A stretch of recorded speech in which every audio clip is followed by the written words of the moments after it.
Bueno, buenas tardes entonces formales para todas y para todos. Bueno, espero que estén muy bien.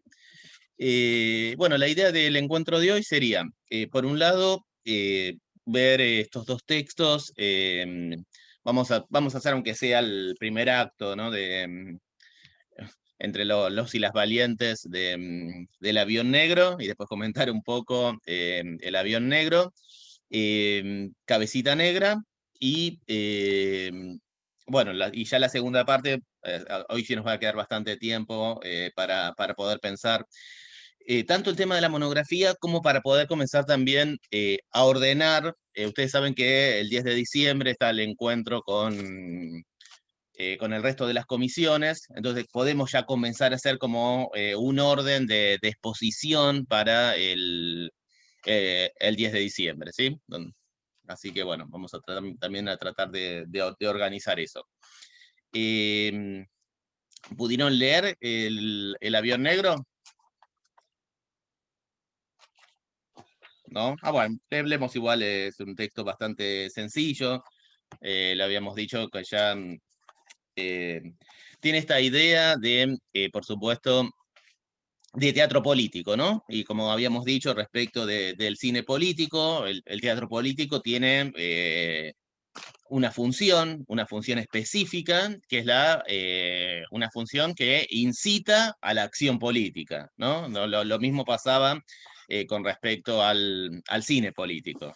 Y entonces, en general, suele también tener el teatro político los mismos componentes, ¿no? que el cine político, es decir, un diagnóstico de la sociedad, un diagnóstico de la sociedad en donde, por supuesto, la sociedad aparece como injusta, ¿sí? Bueno, ¿quiénes son los culpables o quiénes son los sectores culpables de que esa sociedad, o quiénes son los dominadores, ¿no? ¿Quiénes son los culpables de que esa sociedad sea injusta justamente? Y quiénes son los agentes redentores.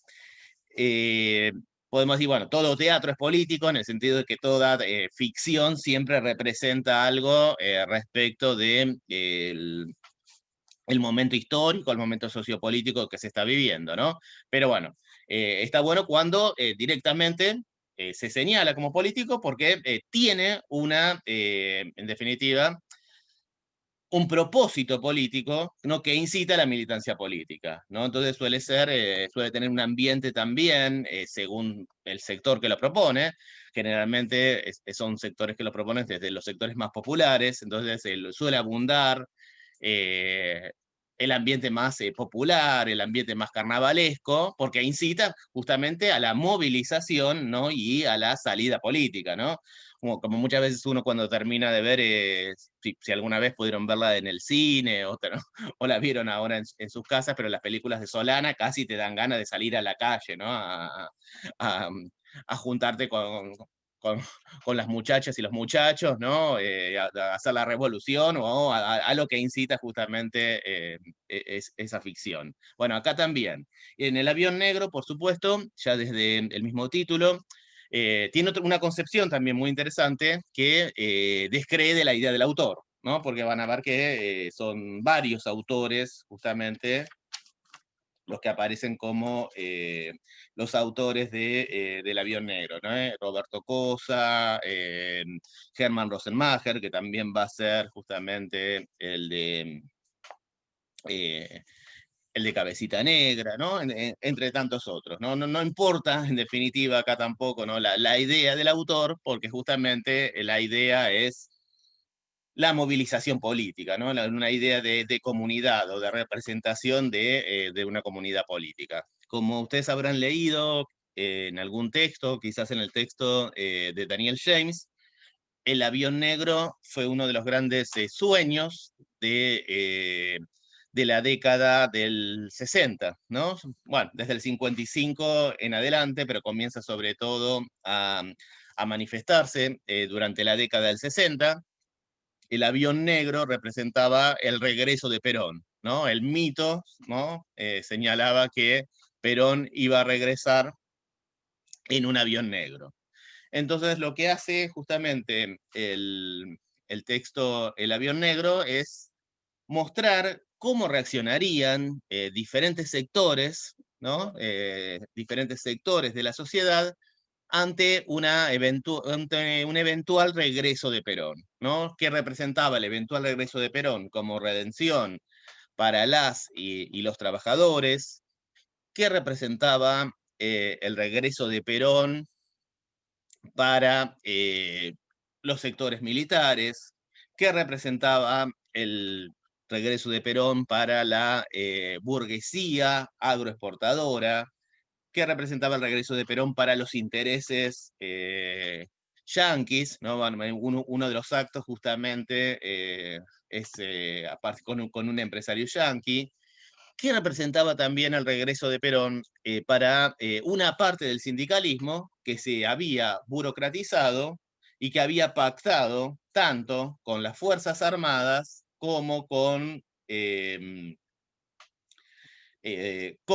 imperialismo yanqui, ¿sí? ¿No? En el lenguaje de la época y en el lenguaje que aparece en el teatro político. Otro de los grandes enemigos, ¿no? de ese regreso de Perón, ¿no? Y que lo iban a ver con repulsión, es la burguesía bien pensante, ¿no? Que también aparece representada en uno de los actos. Entonces, cada una de las escenas del avión negro transcurre en uno de estos escenarios, ¿no? Y donde muestra justamente las reacciones y lo que puede pasar frente a esa esperanza, ¿no? Esa esperanza que se materializa justamente en la obra de teatro, ¿no? En el avión negro, y que representa, además, para los sectores populares, un segundo 17 de octubre, ¿sí? Así que bueno, vamos a leer solamente, yo soy el narrador, y vamos a leer solamente la primera, si lo tienen a mano, lo leemos desde el primer acto, ¿sí? Necesito un señor y una señora. Que puede ser la señora de acá estamos deconstruidos, ¿no? En el que podemos ser el señor de señor y la señora de señor, no es necesario. Yo me animo. Ahí está, para el Franco, buenísimo. ¿Buenísimo?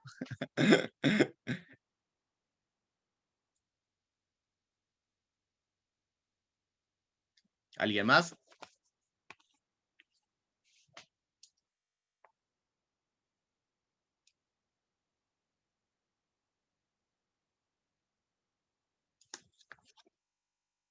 Yo hago de Lucho, miren, quizás hasta los voy a deleitar con mi canto, porque empieza cantando la canción del nuevo 17.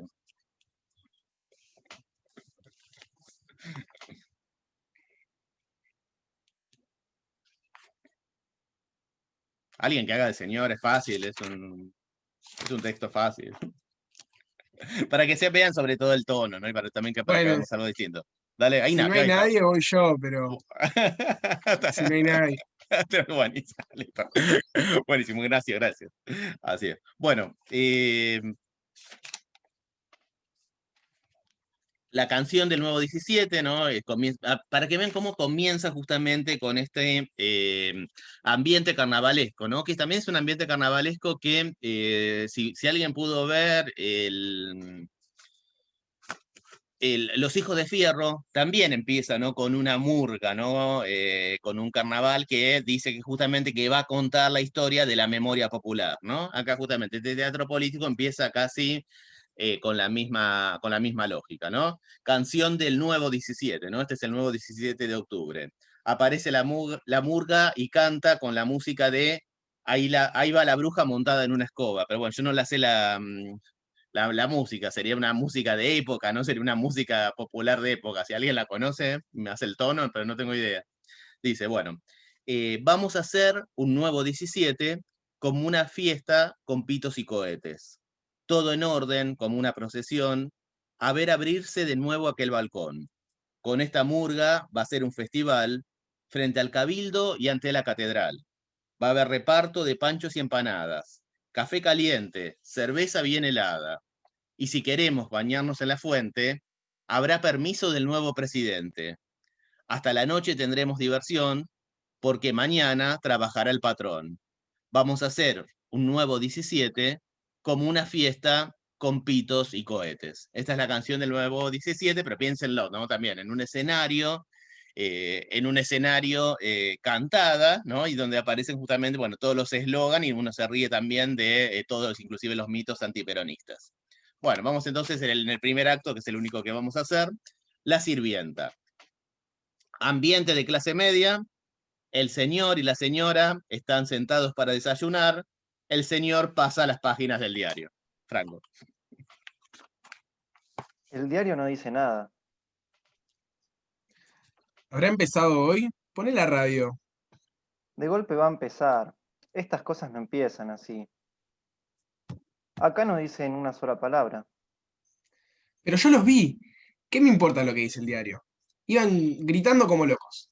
Todos los que estábamos en el mercado los vimos.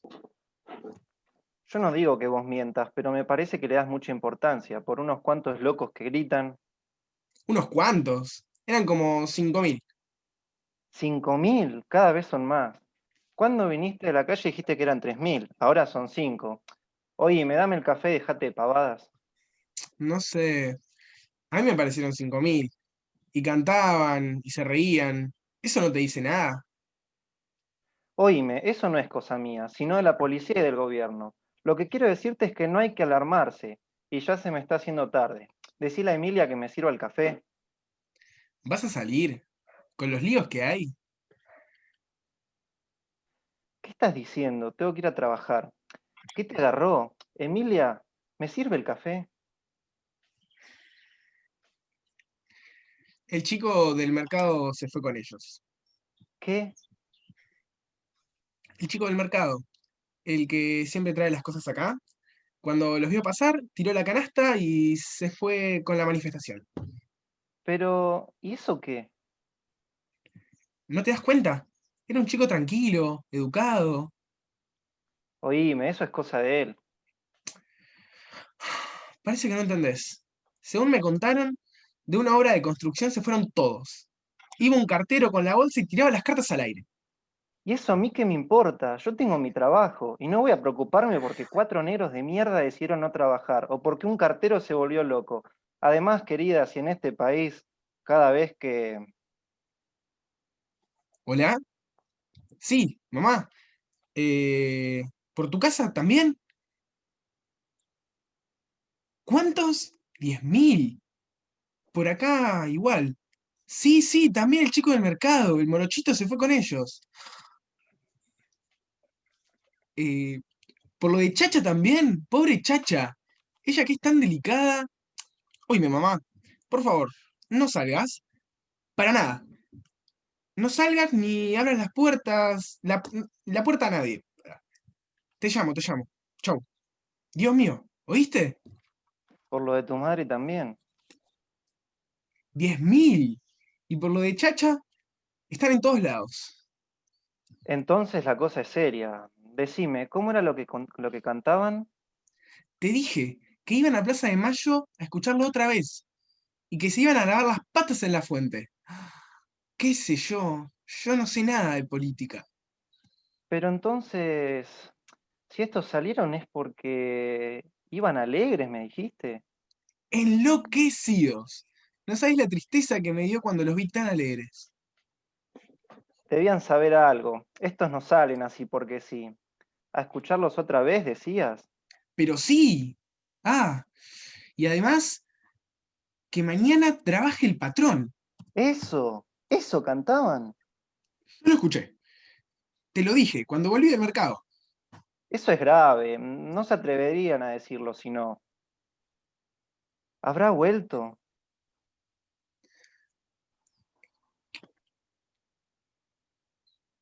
¿Querés decir que él en persona lo dirían? ¿O estará por volver? Puede ser una maniobra. Juntar la gente primero, como hicieron aquella vez. El nuevo 17. ¿Qué? Eso cantaban. Vamos a hacer un nuevo 17. ¿Estás segura? Por Dios, ¿te crees que soy sorda? Ahí está la cosa. El nuevo 17. Es eso. Volvió, ¿Cómo volvió? volvió. Pero así de golpe. Y sí, ya me parecía que iba a volver. Desde que se fue que lo supe. ¿Y ahora qué va a pasar? Va a ser como antes. Los colectivos atestados, el mal olor, el diario Época, esos titulares grandes. Los tipos con bigotito en los ministerios, los sainetes en el Colón, las camisas, los retratos. ¿Retiro el café, señora? Sí, sí, esta, esta se cree más que una, Deja, no le digas nada. pero ¿te crees que puedo aguantar que me mire así? ¿Qué vas a hacerle? Si le decía algo, se va a trabajar a una fábrica. Ahora ganan más de obreras. Además, no conviene tenerla en contra. Puede decir por ahí que nosotros no somos... Tendríamos un lío. Haz un esfuerzo, ¿eh? No te olvides que está por salir la licitación del ministerio. Adelante, Emilia. Déjame que la ayude, querida. Déjeme que la ayude, querida. Muchas La gracias, última muy falla. bien. Aparte, qué actuación de Franco de Ignacio, además. Además actuada, genial. Iba a ponerle onda, si no. Sí, sí, sí. Muy, muy bien, Yo creo que con un poco de felicitaciones. práctica sale mejor. Pero si salió así, no, esto ya directo al próximo, el Martín Fierro de la radio sería, ¿no? Por lo menos el de la radio lo ganamos, ¿no? Muchísimas, muchísimas gracias. Bueno, este es sobre todo, este, Me robó una línea igual. te robó, y claro, ya empezamos los problemas del cartel. Ignacio, le robaste una línea a Franco, ¿cierto? Perdón, lo tenía un poco lejos porque lo tenía en media Está pantalla, bien. entonces como que veía poco. Perdón, mi cuenta. Así que buenísimo. Bueno, buenísimo. Bueno, este es el tono de toda la obra, ¿no? Pero bueno, acá ya aparecen, ¿no? De muchísimos elementos interesantísimos, ¿no? Inclusive, ¿no? Casi como eh, está armada la cotidianeidad de una familia burguesa, ¿no? Si uno lo lee también bajo la lectura, ¿no? De hoy, ¿no? El rol del varón, ¿no? El rol de la mujer, ¿no? También aparecen muy bien retratados, ¿no? La sociedad bien claramente machista sin ningún tipo de contradicción, ¿no? Más allá de, por supuesto, ¿no? Los prejuicios antiperonistas, el temor que esto causaba, ¿no? En este sector, ¿no? En un sector bien burgués, ¿no? Y donde justamente termina con la señora temiéndole, ¿no? A la sirvienta que se llamaba Emilia. Así que bueno, si lo pueden leer, léanlo, pues bueno, la verdad vale la pena, además como ejercicio de teatro político. Lástima que no se animaron, veníamos disfrazados y como dije, capaz que, quién sabe hasta dónde podíamos llegar con esto. Ah, este en el aula estaría buenísimo igual. Sí, la verdad que lo hicieron una sola vez y le vinieron disfrazados y todo, ¿eh? No, pero acá no hubiera sido un mal ejercicio, ¿eh? No, no, hubiera sido un ejercicio interesante también. Así que bueno. Eh, no pudieron leerlo en general, ¿no? Para tener otros elementos. Bueno, van a ver que bueno, el tono sigue el mismo. Hay una parte, ¿no? Con un dentista que, bueno, se asusta tanto que empieza a torturar justamente al paciente cuando sabe que Perón está eminentemente nuevamente en la Argentina, ¿no? Están muy bien pensadas y sobre todo están pensadas también con un lenguaje, ya ven, ¿no? Un lenguaje muy popular, ¿no? Un lenguaje muy cotidiano que justamente incita, ¿no? Que muestra bien claramente, ¿no? De qué lado están los enemigos políticos, ¿no? Y de qué lado está justamente, que es lo clásico del teatro político, del cine político, ¿no? Siempre es maniqueo, ¿no? Siempre muestra de un lado el bien y del otro lado el mal. ¿Quiénes son los culpables de que la Argentina, en este caso, ¿no? O que la sociedad sea injusta, quiénes son los adversarios y quiénes son los agentes redentores, ¿no? En este caso, por supuesto que aparece claramente, ¿no? En la figura de Emilia. Pero bueno, entonces los digamos como recomendación para que lo lean. Por lo poco que leímos de la canción o de la interpretación de los compañeros, ¿alguna cuestión más? ¿O pasamos a Cabecita Negra? Si algo les llamó la atención. A mí, en general, del relato Yo el avión negro lo había leído antes de esa clase, todavía no sé. Y hay algunas partes que son también juegan medio con la ambigüedad del peronismo. Puede ser, hay una parte donde también se empieza a sacar la ropa, me acuerdo que creo que arranca vestido de cura y después se saca la ropa y es el general y después como creo que un torturador termina siendo, o sea, como juega un poco también con un poco las ambigüedades del peronismo, me parece. Sí, no es la intención explícita, ¿no? del texto, pero está bueno esto que trae Lucas a colación, porque bueno, justamente a veces, ¿no? Esas lecturas inconscientes, ¿no? que se pueden llegar a hacer, ¿no? La dedicada a la iglesia, por supuesto, está pensada porque, si bien el peronismo, ¿no? No, quiero decir la escena, ¿no? Dedicada a la iglesia y al cura, si bien el peronismo sabemos, ¿no? En su primera etapa se apoyó fuertemente la iglesia, ¿no? El golpe de Estado del 43 fue un golpe eminentemente religioso, ¿no? Con Gustavo Martínez Zubiría, que nosotros lo vimos también en literatura, como uno de los funcionarios, ¿no? Con un sector nacionalista católico muy fuerte, ¿no? Y si uno tiene que empezar el primer peronismo, ¿cuáles son los actores sociales que apoyan al primer peronismo? Son, por supuesto, los y las trabajadoras, la burguesía nacional, ¿no? La burguesía nacional del proceso de industrialización por sustitución de importaciones, ahí hay una alianza de clases, está las Fuerzas Armadas, ¿no? Y está, por supuesto, la Iglesia Católica, ¿no? Son los 4 pilares justamente de lo que podríamos llamar el primer peronismo.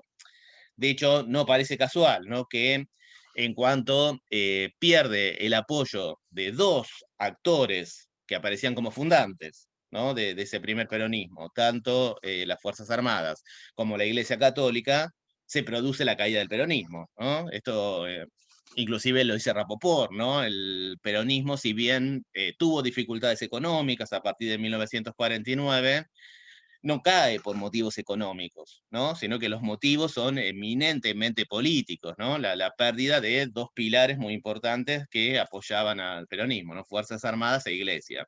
La crítica a la Iglesia que aparece en la escena que nombraba Lucas remite a el peronismo de 1954-1955, ¿no? En donde la Iglesia aparece justamente como uno de los enemigos, ¿no? Del peronismo. Pero está bueno esto que vos traes a colación, Lucas, sobre todo por cómo un texto de todas formas puede ser leído de otra manera, o como un texto no puede dejar de todas maneras, por más que tenga una intencionalidad, reflejar algo de las ambigüedades propiamente del peronismo, ¿no? Entonces eso es interesante, que puedas haber hecho esta otra lectura.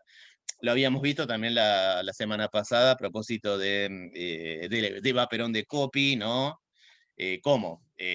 Lo hace desde el visceral antiperonismo, pero bueno, encontramos una Evita radicalizada, una Evita con más poder que Perón, una Evita que sobrevive al cáncer, ¿no? Que al final de la obra de teatro está más viva que nunca. Bueno, acá también, entonces se puede hacer esta otra lectura.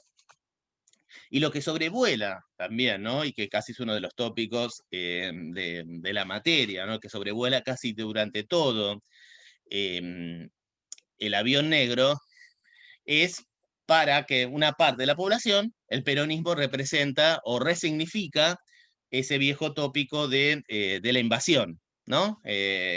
Aparece bien claro, ¿no? La invasión que se representa en todas estas cosas que vuelven, ¿no? Y que nombraban tanto Franco como Ignacio porque le robó la letra a Franco.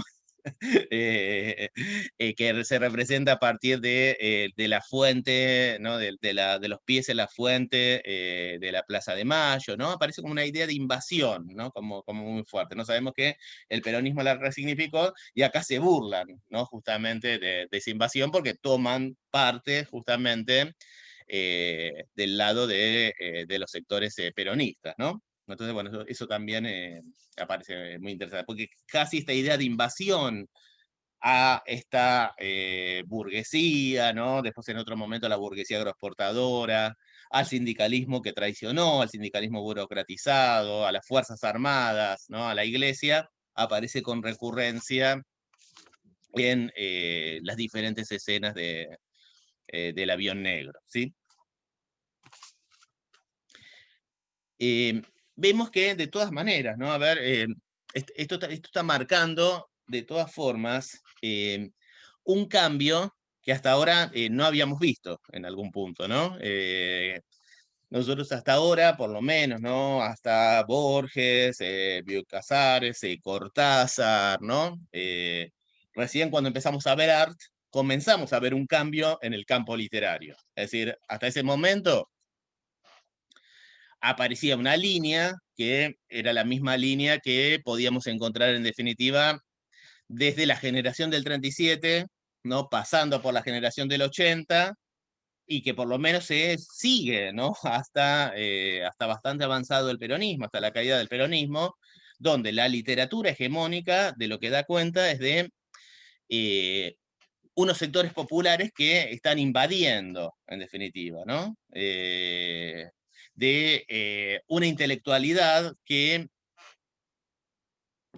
se promulga, ¿no? Mejor dicho, se autodenomina como siempre, como la cultura, como bien pensante, y donde los sectores populares generalmente son denigrados, ¿no? Lo habíamos visto en la banda de Cortázar, en la fiesta del monstruo de Borges. Bueno, lo que hace a partir del 55 en adelante, hay un cambio, ¿no?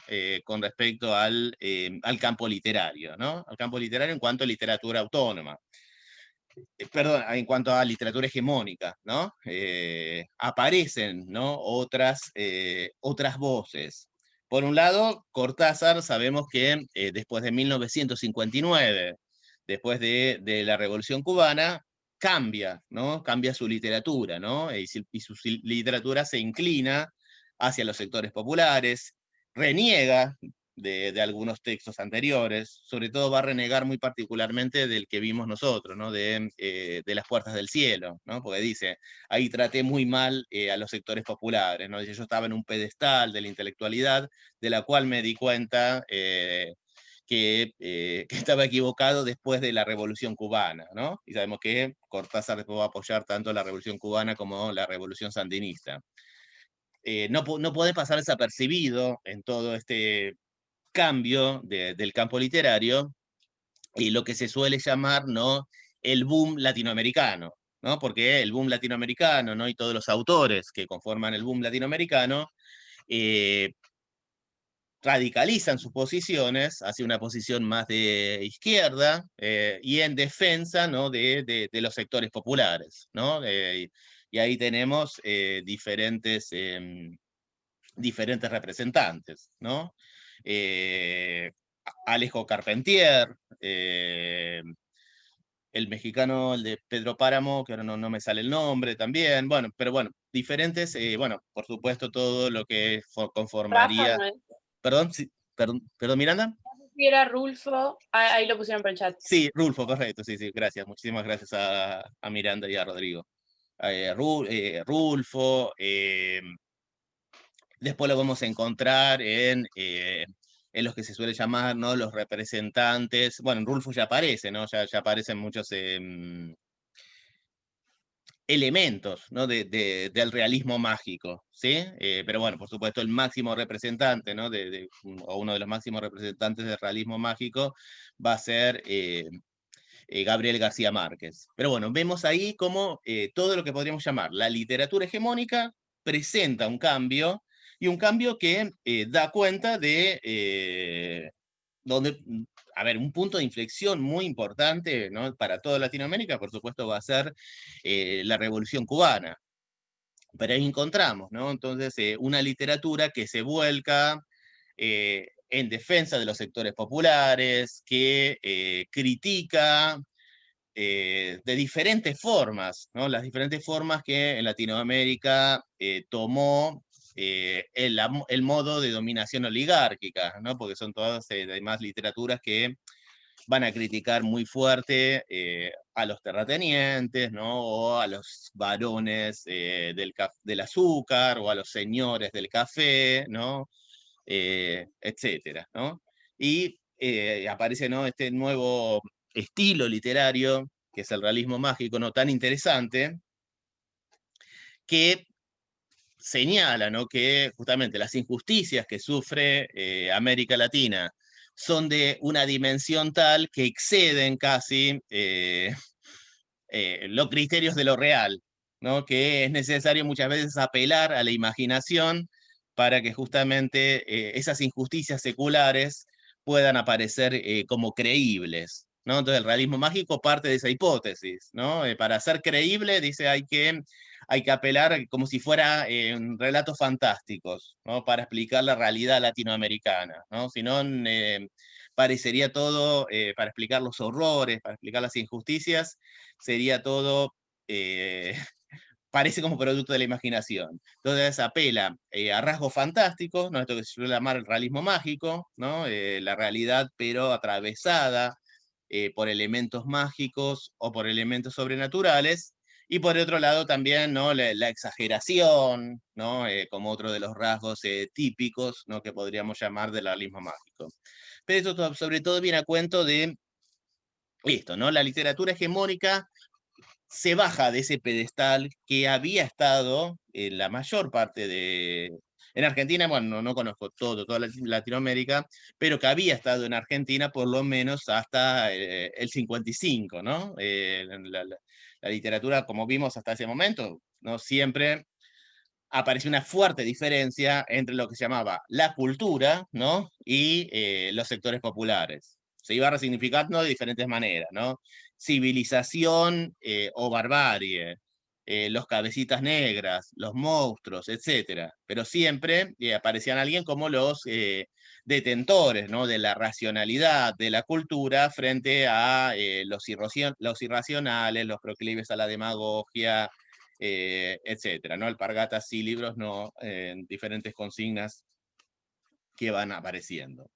En este marco también podemos leer el texto de Hermann Rosenmacher, Cabecita Negra, ¿no? Cabecita Negra, por supuesto, todos sabemos que es un mote despectivo, ¿no? Un mote despectivo que surge sobre todo en la década del 30 del siglo XX para referirse a los trabajadores de la provincia, ¿no?, que vienen a trabajar sobre todo a las fábricas del conurbano de Buenos Aires, ¿no?, que llegan a Buenos Aires, ¿no?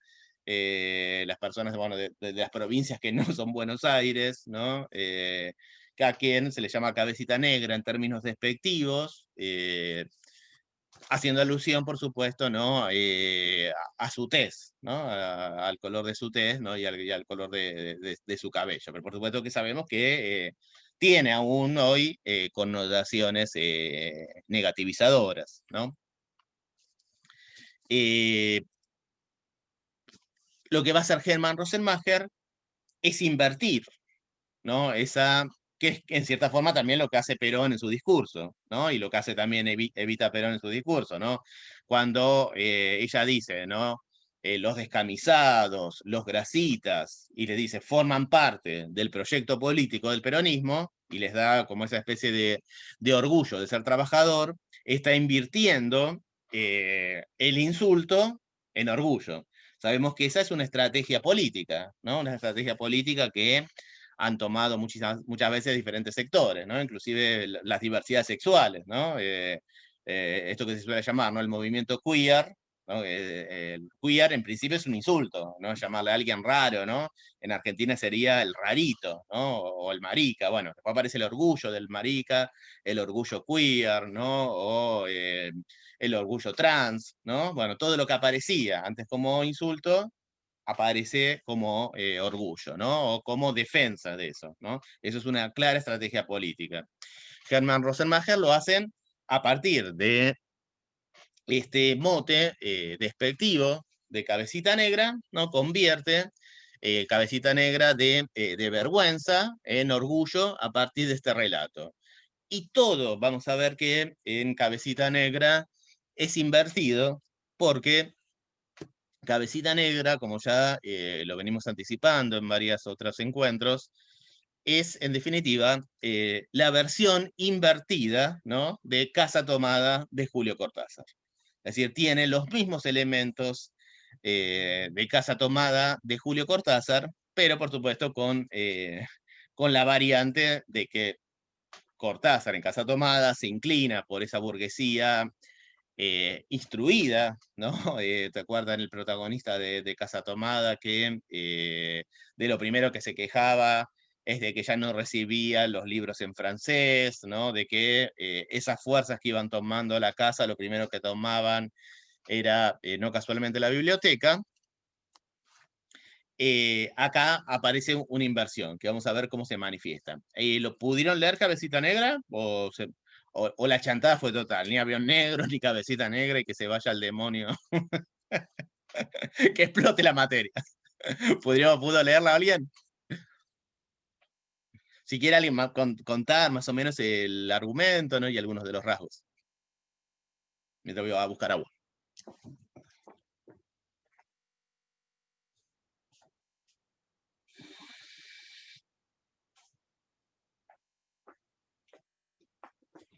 Algunos elementos y el argumento, básicamente.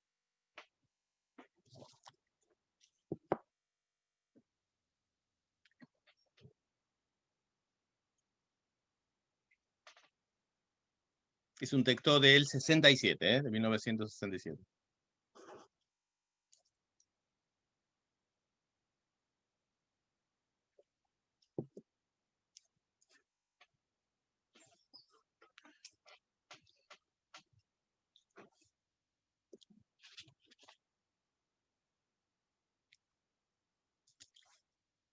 Bueno, lo cuento yo entonces.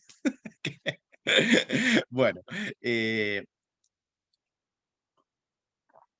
bueno, a ver, la inversión viene en esto, ¿no? Cabecita Negra cuenta una situación, la situación es de un ferretero, ¿no? Del ferretero que se llama Lanari. Bueno, ven ya desde el vamos cómo aparece el burgués invertido, ¿sí? Es decir, siempre el burgués aparecía ligado a la cultura. Acá el burgués, no casualmente, es un ferretero, ¿sí? Entonces, bueno, aparece como el burgués rebajado de categoría, sobre todo de categoría cultural, ¿sí? Hermann Rosenmacher, en el relato, se ocupa bastante explícitamente de señalar que tiene varios libros el ferretero, pero que no leyó ninguno, ¿sí? O sea, de varios libros sin leer que tiene el ferretero, ¿no? Entonces, ni la burguesía, y eso creo que debe ser una verdad tan cierta en el 67 como ahora, ¿no?, es tan culta como que se presenta, ¿no? Digamos, ¿no? Esa cultura de la cual siempre presume, no parece estar muy ligada a los libros generalmente, ¿no? Pero eso y es una verdad tanto en 1967 como en la actualidad, ¿no? Entonces, bueno, es un ferretero, ¿no?, que tiene un incidente con un policía, ¿no? Y con la hermana del policía. Por el incidente y por el argumento terminan tanto el policía como la hermana dentro de la casa del ferretero. Hay un momento que también aparece como muy clave en términos simbólicos, porque el policía, ¿no?, el que son los dos cabecitas negras, ¿no?, pero el policía particularmente apoya los pies, ¿no?, sobre la mesita, ¿no? Creo que no me acuerdo si era una mesita ratón, algo así, la mesita de vidrio del ferretero, ¿no? Por supuesto que esa escena es fuertemente simbólica porque remite a otros pies, ¿no?, que también aparecía recién en el avión negro, ¿no? A los pies en las fuentes de Plaza de Mayo. Entonces la invasión, si bien es la de estos cabecitas negras, ¿no? Que invaden la casa del ferretero, el ferretero no tiene la cultura que tenían los de Casa Tomada, no tiene la cultura que tenían tampoco los personajes de Amalia, ¿no? Porque todo esto también remite siempre a Amalia, ¿no? Y a la invasión a la casa de Amalia, que también estaba llena de libros, ¿sí? Pero cuando logra que el ferretero, que tanto el policía como la hermana se vayan de la casa, se siente humillado, se siente ultrajado, y su reacción, por supuesto, es terriblemente desmesurada, ¿no? Él dice que nunca van a estar seguros de nada, que si las cosas siguen así, va a tener que llamar, ya no puede confiar en la policía, porque la policía también están los cabecitas negras, sino que eventualmente va a tener que llamar al ejército, ¿sí? Es decir, que lo que muestra en definitiva, y respetando todas las etapas y los elementos de Casa Tomada de Julio Cortázar, lo que hace Cabecita Negra de Hermann Rosenmacher es mostrar la tendencia, ¿no? De cierta, sabemos que el concepto de clase media siempre es difícil, ¿no? Es difícil de clasificar, ¿no? Pero el concepto de cierta burguesía argentina, ¿no? Que se define, por lo menos como clase media, una tendencia a llamar, ¿no? A las puertas de los cuarteles ante la menor situación, ¿no? A pedir el golpe militar ante la menor situación. Si eso es algo bien de época, ¿no? Sabemos que los años 60 están signados, ¿no? Por democracias muy débiles y recurrencias de golpe de Estado, ¿no? Sabemos que todo golpe de Estado siempre precisó, ¿no? Y siempre se legitimó gracias al apoyo de la sociedad civil. No es que vienen por la fuerza vienen por la fuerza, pero sin el apoyo de la sociedad civil no hay ningún golpe de Estado que puedan ni siquiera legitimarse, y yo que diría ni siquiera ser efectivo, ¿no? Ese golpe de Estado. Acá dice Franco, sí, por supuesto, es el medio pelo también que va a describir Arturo Jaureche, ¿no? En su libro, ¿no? Digo, pero que si bien esto es de época, ¿no? Sabemos que en el 55, en el 66, en el 76, ¿no? La clase media, ¿no? Grandes sectores de la clase media, que se autodenominan, mejor dicho, la clase media, eh, llamaron a la puerta de los cuarteles, ¿no? Pidieron que las Fuerzas Armadas, como última salvaguarda de la nación, ¿no? Vinieran a salvar el país, ¿no? Hay algo que de todas formas sigue perdurando en la actualidad, ¿no? Y es en definitiva el pequeño fascista, ¿no? La mentalidad fascista, ¿no? Que reside en gran parte de la burguesía. Bueno, lo que hace Hermann Rosenmacher con este cuento, a ver, ¿a qué le teme más uno cuando termina el relato? ¿Al cabecita negra, al policía que entró invadiendo la casa del burgués? ¿O más bien a ese burgués, ¿no? Con esa mentalidad pequeño o gran fascista, ¿no? Que dispuesto a pedir la eliminación del otro ante la menor afrenta. Bueno, eso, digamos, es algo que por supuesto que perdura, ¿no? Y por eso también el relato, ¿no? De Hermann Rosenmacher continúa siendo actual y continúa siendo vigente, ¿no? En tanto a retratar a la autodenominada clase media, ¿no? A ciertos sectores, ¿no? De la burguesía. Más allá de que, a ver, nadie está exento de subir a un taxi Pobre, igual siempre me meto con los taxistas, debe haber taxistas muy progresistas, si los hay. Subir a algún taxi y que diga, ¿no? Bueno, acá lo que hace falta es mano dura, o en la época de los militares se vivía mejor, ¿no? Etcétera, etcétera. Digamos, hay cierto sentido común, digamos, no es mayoritario, pero que continúa. Lo que sí continúa y perdura, y eso sí aparece como más, como mayoritario, es cierta idea, ¿no? De sueño de exterminio del otro, ¿no? Que hay un otro que mejor que no formara parte de la nación, que mejor sea exterminado, ¿no? Que la negrada, etcétera, ¿no?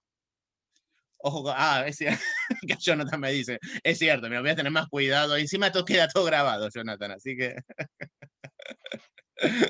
eh, Pero bueno, por eso también, ¿no? En ese retrato de Hermann Rosemaja, ¿no? Y además que es un cuento y un relato tan corto, continúa retratando tan fuertemente todavía, ¿no? Y tan actualmente a la autodenominada, ¿no? Clase media. No sabemos que el concepto de clase media es un concepto muy difícil de definir, ¿no? Así que buenísimo. Y gracias por la alerta, Jonathan. ¿Alguien que pudo leer el cuento, que quiere señalar algo más, o pasamos a las monografías? Díganme.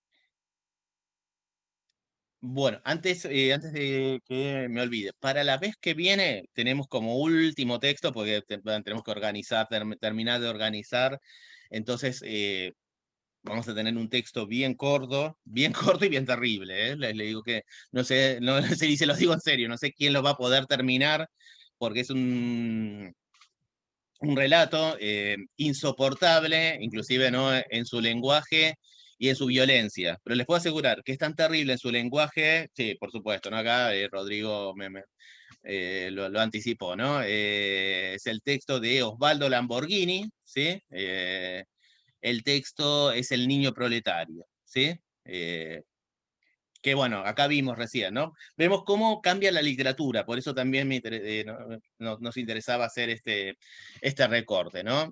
Así vimos la versión invertida de Casa Tomada.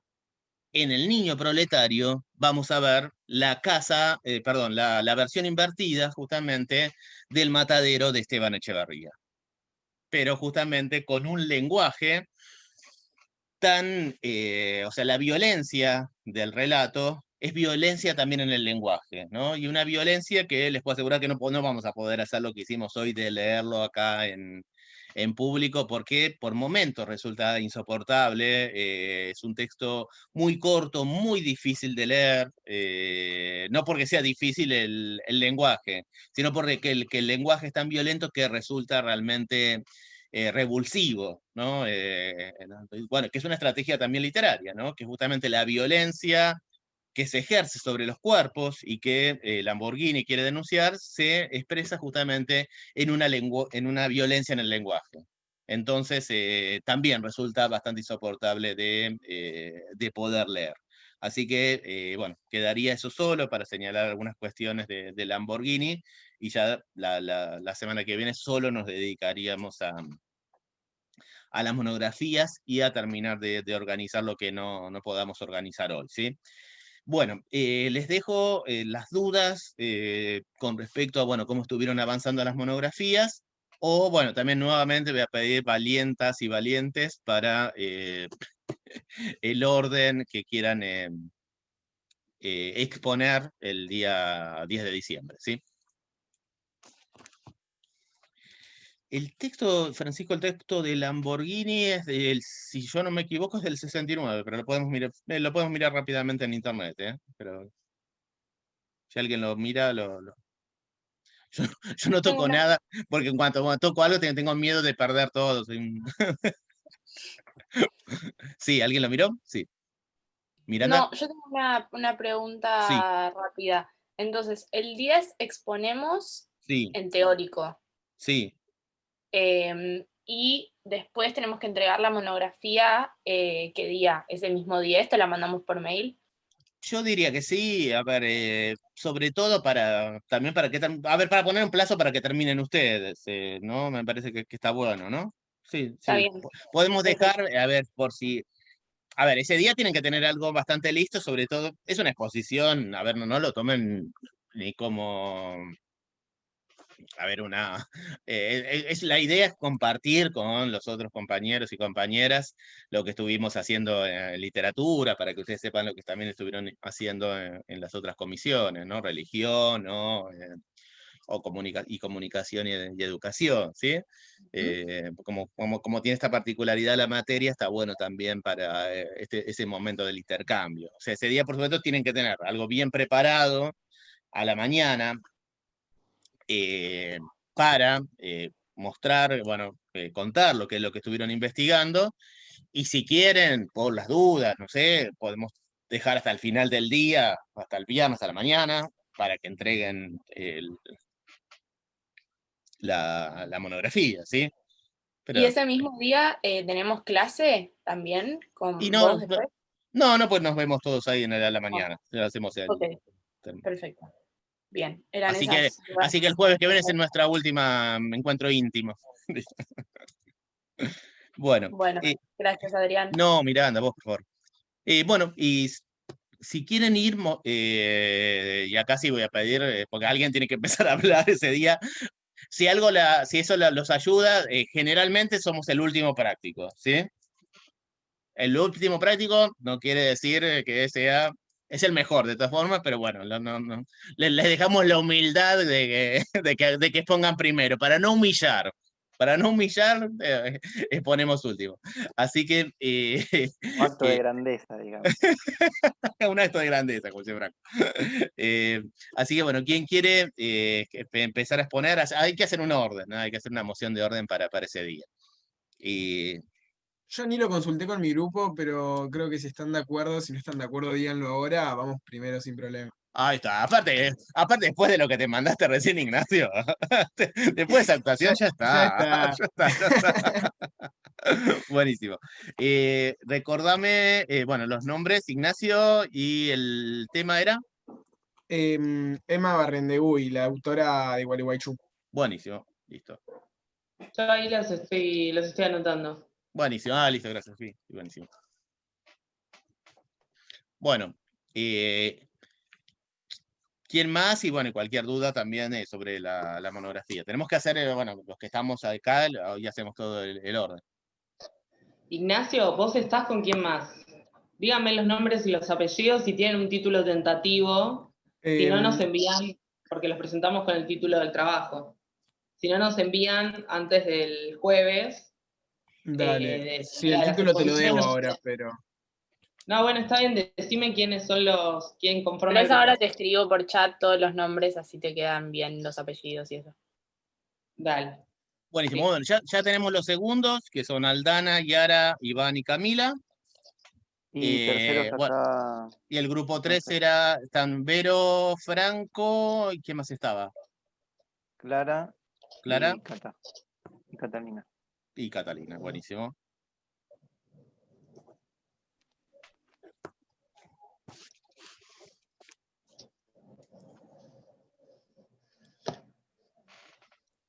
Y quedan quintos Tomás Grisotto, Jonathan y Vivern.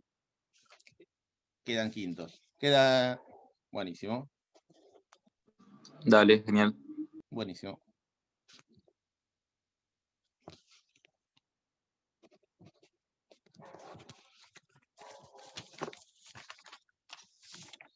¿Y ya estamos? No, todavía no, nos falta.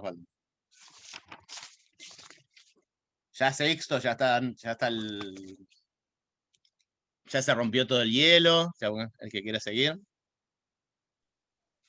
Yo sigo sexto. Yo estaba anotando en el chat, pero bueno, Listo, pasaba de buenísimo. largo. Dale, Hernán, buenísimo. Pregunta, ¿todos tienen que exponer o van a ser como algunos?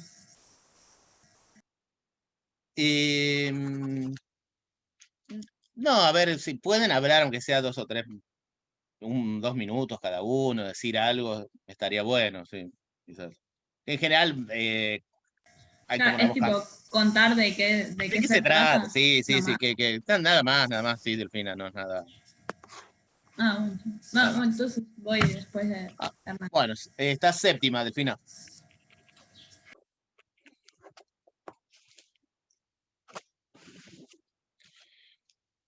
Bueno,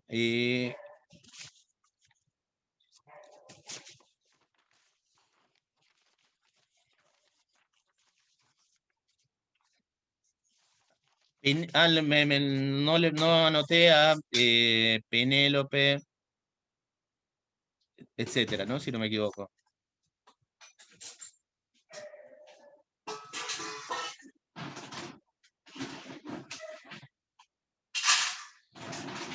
Penélope, Julieta y Francisco, ¿estaban anotados? No.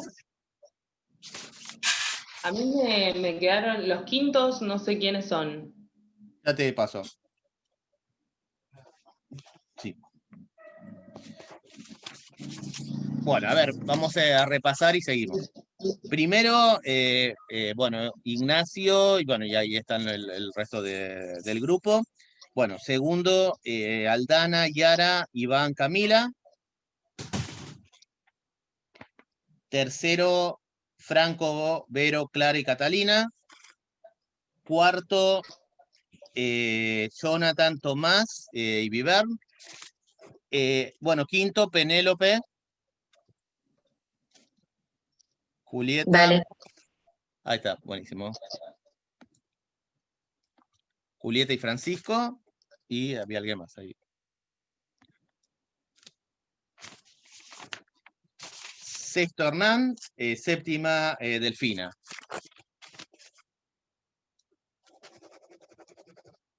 Ocho, Francisco.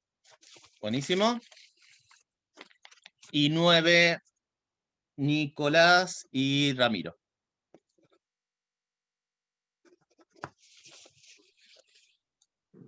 Profe, Sí, Pilar y yo en algún momento. dale. Bueno, te tocó el 10, Juanín.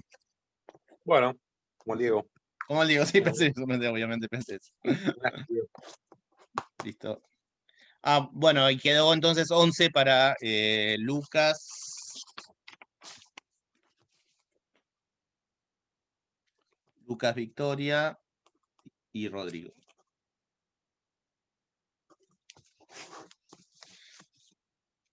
$12, Clara, Natalia, Juan y Ana.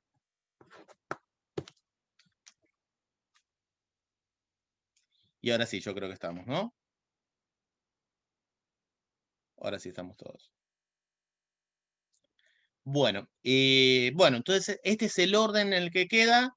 Para la semana que viene, el título tentativo, bueno, y si no, sobre todo para presentar, después pueden cambiarlo, digo, ¿no? Pero para presentarlos ese día, sobre todo, ¿no? Van a poner eso, y este es el título.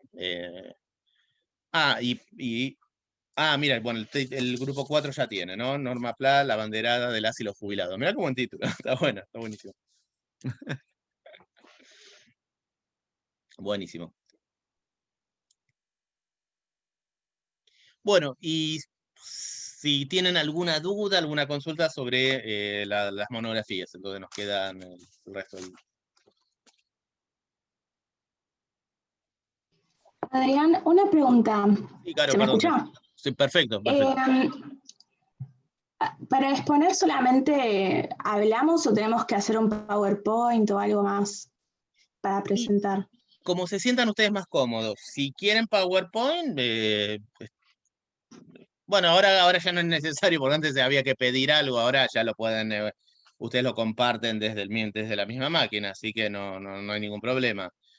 Como se sientan más cómodos, si quieren otro formato para presentar, me parece que es una buena ocasión también, ¿sí?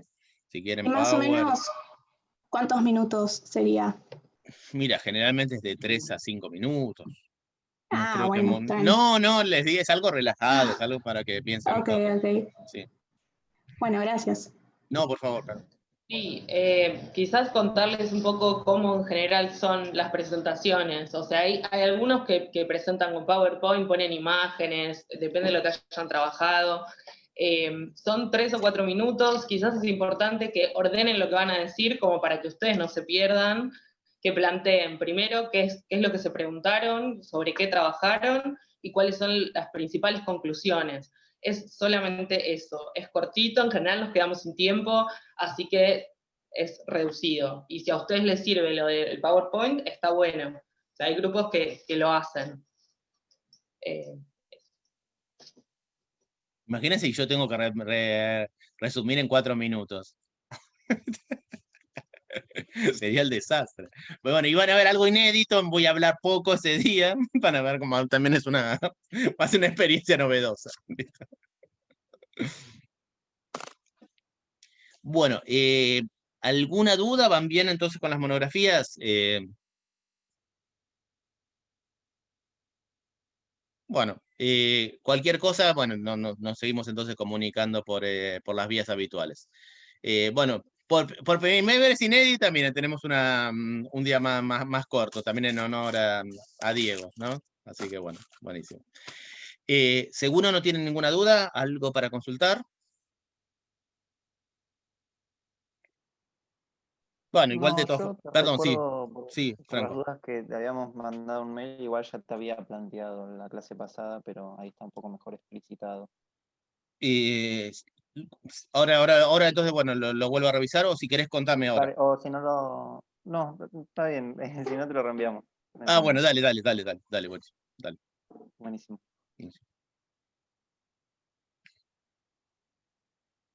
Bueno, ánimo que ya falta poco, ya quedan solamente, bueno, la semana que viene. Bueno, entonces la semana que viene vemos Lamborghini también muy cortito, hacemos una última ronda de consultas, otras consultas también la pueden hacer durante la semana, así que bueno, cortamos acá entonces, si nadie tiene nada para señalar, muchas gracias otra vez a los actores, a Franco, a Ignacio, bueno, muchas gracias por la participación. Y bueno, nos vemos entonces el jueves que viene por esta vía, y ya saben, bueno, están abiertos por supuesto todos los canales. Bueno, buen fin de semana para todas y todos, chicos. Buen fin de semana. Igual. Buen fin de semana, gracias. No, ustedes, por favor. Chao, buen fin de. Chao. Dice,